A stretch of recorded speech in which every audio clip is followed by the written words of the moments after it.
Welcome back to AMADC, a podcast called Ask Me Anything. This is episode 3, and I'm your host, Abhi Sastry. We got an exciting episode because we are going to go over the coolest liquid cooling technology that we saw at OCP Global Summit 2025. So without further ado, let's get straight into it.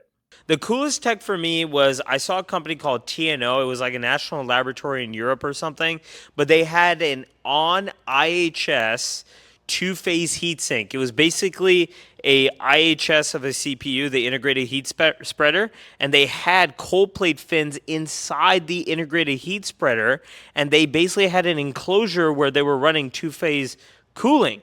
And the whole concept of this was because the cooling fins are on the heat spreader, they can run a very small pump in their liquid cooled setup. It was absolutely super cool. They had the working demo. They had a whole bunch of patents. I think it was definitely one of the coolest tech, but you kind of have to be a data center cooling nerd to really understand what's going on. So I think that was one of the coolest tech that we saw, the TNO on in IHS. Other piece of cool technology that we saw was the adaptive cooling fins cold plate. So apparently there was a competition that OCP held. I forget the name of the company, but I think it's called Uniscool, UNI Cool or something like that. But basically they have cold plate fins, this heat sink, and the fins will adapt. They will stand up straight like this or be completely flat as fluid is following through.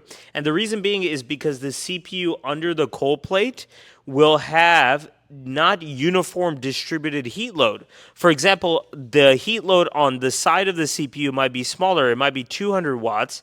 And the heat load in the middle of the CPU might be 400 watts. Now, the thing is, you might have not non-uniform linear heat load across the CPU, and that's really bad because the fluid entering one side might be cooler than the fluid entering the other side.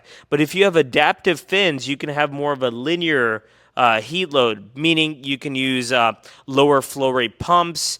You can have more uniform heat load if you have a in-series cold plate, so the other cold plate won't take in all the heat load from one CPU to the next. It gets really, really nerdy, but that was one of the companies that had some of the coolest technologies, which was fins inside the cold plate that would move and change dependent on the heat load of the CPU. Really cool tech. We also saw some other honorable mentions, such as Google's new CDU. It's called Project Deschutes. So definitely go check that out. And that was the top 3 liquid cooling technology that we saw at Open Compute Project Global Summit 2025.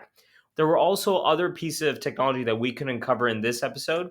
But if you like this type of content, make sure to click the like and subscribe to AMADC's podcast. Every single week, we'll be coming out with new content in the data center industry, talking about AI, energy, infrastructure, and build outs. And pretty soon, we'll be inviting guests onto AMADC so you can learn more about what they're building across the data center tech stack.